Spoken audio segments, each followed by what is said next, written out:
आजादी दिवस मना रहे हैं, लेकिन यह आजादी हमें उपहार में नहीं मिली है। इसके लिए एक लंबी यात्रा करनी पड़ी है, आजादी की यात्रा। इस यात्रा में हजारों लाखों लोगों ने अपनी जान की कुर्बानी दी। 1919 जलियांवाला बाग। आज हमारी बैसाखी का दिन है, लेकिन पूरा पंजाब बैसाखी नहीं मनाएगा। हम सब बैसाखी नहीं मनाएंगे।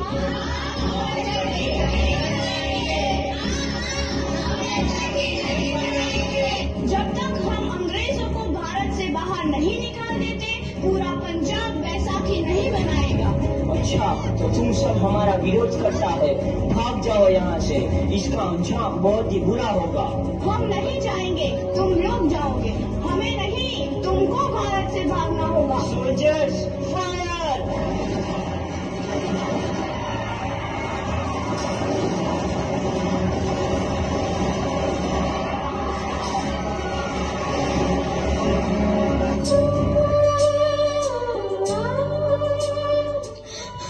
ये जमीन हमारी, ये धरती हमारी, ये खेत हमारे। अभी थोड़ी देर पहले हमारी ये फसलें लहरा रही थी, पर इन अंग्रेजों ने हमारी फसलें बर्बाद कर दी।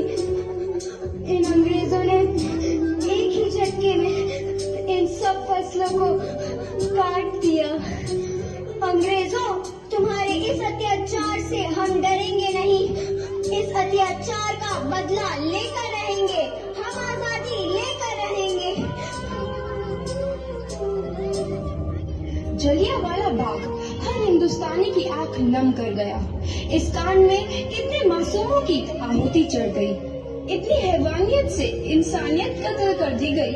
जलियांवाला बाग के हत्याकांड ने आजादी की आग में घी देने का काम किया। मासूम औरतों, बच्चों की दर्द भरी चीखें और सिसकियां इनकलाब का गूंज बनकर उभरी। लाला लाजपत राय, भगत सिंह, राजगुरु, सुखदेव सरीखे क्रांतिकारियों ने भारत की इस जमीन से विदेशी दरिंदों को निकाल फेंकने के मंसूबे मजबूत कर लिए। 8 अप्रैल 1929 लाला लाजपत राय के नेतृत्व में साइमन कमीशन के खिलाफ एक भारी जुलूस निकाला गया।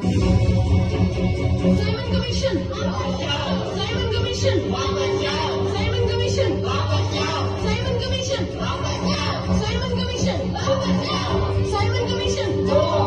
Simon commission, Simon commission, Simon commission. बेवकूफ इंडियंस, तुमको हमारी बात समझ में नहीं आती। Stop this. साइमन कमीशन नहीं मानता। आई से स्टॉप दिस। लाला जी, आप आगे बढ़ो, हम आपके साथ हैं। लाला जी, संघर्ष करो, हम आपके साथ हैं। लाला जी, संघर्ष करो, हम आपके साथ हैं। लाठीचार्ज करो!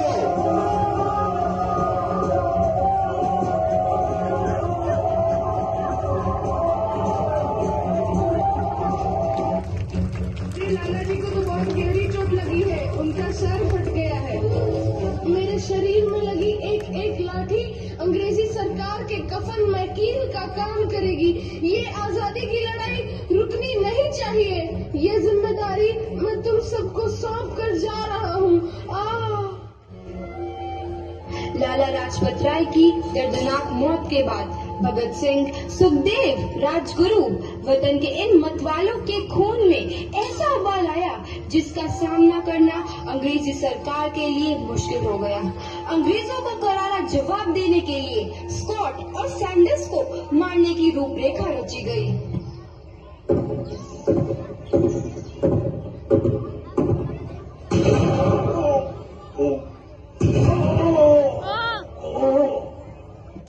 सैंडर्स मारा गया। चारों तरफ तहलका मचा था। दीवारों पर लिखा था, लाला जी की मौत का बदला ले लिया गया है। भगत सिंह समेत सभी वहां से फरार हो गए। 8 अप्रैल 1929 दिल्ली में ब्रिटिश सरकार की सेंट्रल लेजिस्लेटिव असेंबली की बैठक में 2 बम धमाके की आवाज सुनाई दी।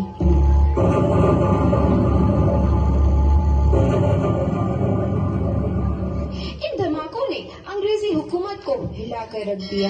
इस घटना को अंजाम देने वाले भगत सिंह, राजगुरु और सुखदेव ने अपने आप को अंग्रेजों के हवाले कर दिया।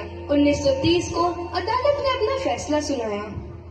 मुलजिम भगत सिंह, मुलजिम राजगुरु, मुलजिम सुखदेव को दफा 121 और दफा 302 के तहत ये अदालत तीनों को मुजरिम करार देती है और इस गुस्ताखी के लिए ये अदालत इन तीनों को सजाए मौत की सजा सुनाती है। सरफरोशी की तमन्ना अब हमारे दिल में है, देखना है जोर कितना बाजुए कातिल में है।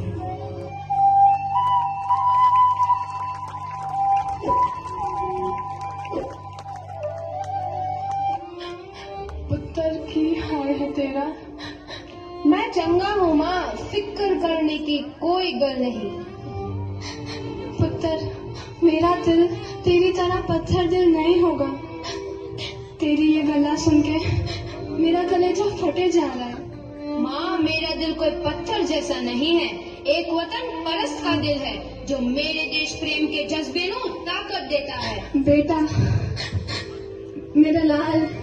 माँ, आज मेरी तपस्या पूरी होने जा रही है। जे तू रोई तो मैंने तकलीफ हुई है। सोच, तेरा पुत्र आज शादी करने वास्ते जा रहा है।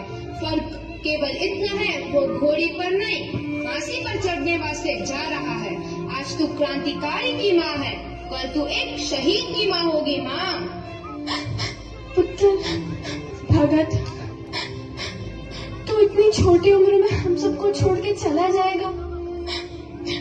तूने जिंदगी में देखा ही क्या है पुत्र? मैंने अपनी माँ देखी है जिसने मुझे एक ही बात बताई है कि बेटे, अपने देश के लिए एक बार मरना 100 बार जन्म लेने के बराबर होता है। अच्छा माँ, अब आशीर्वाद दे, आखिरी बार विदाई लेने का समय आ गया है। भगत, मेरे लाल।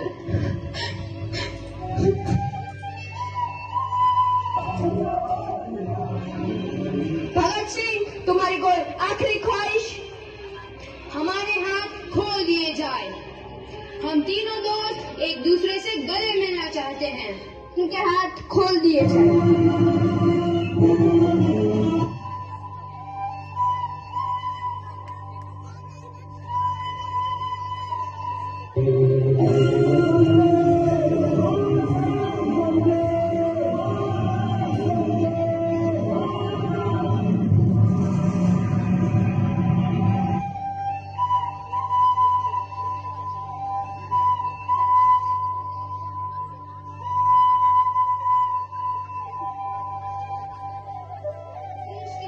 नौजवान के मन में आजादी की नई उमंग हिलोरे लेने लगी। अंग्रेजों भारत छोड़ो का नारा जोर पकड़ रहा था। सबने एक आजाद भारत का सपना देखना आरंभ कर दिया था। हर कोई अपने अपने ढंग से इस महायज्ञ में अपनी आहुति दे रहा था। सुभाष चंद्र बोस, रानी लक्ष्मीबाई, तात्या टोपे और मंगल पांडे जैसे शहीदों की कुर्बानी रंग लाई। 15 अगस्त 1947 को भारत आजाद हुआ।